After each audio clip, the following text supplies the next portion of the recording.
Hello vlog, welcome to my guys.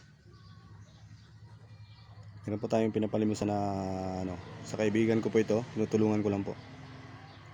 Yan po yung Textite. Mahina po ito pandipin sa halos pangkalahatan po ito.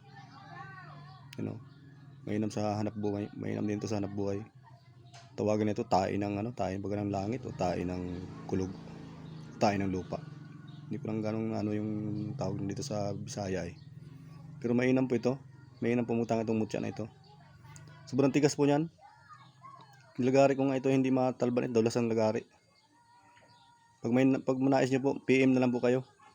At kailangan lang po ng mayari. Ito namang isa batong kalog. Yan o. Kalog po yan.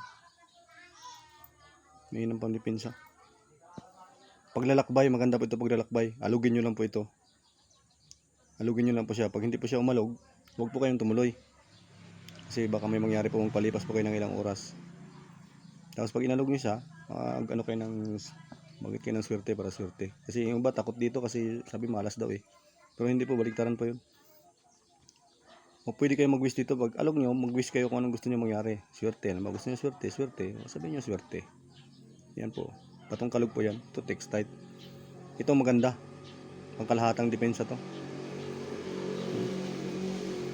PM na lang po kayo. Pag baka may nais po. Natulungan ko lang po yung kaibigan ko. Thank you po. Pa-like and share na lang po. Subscribe.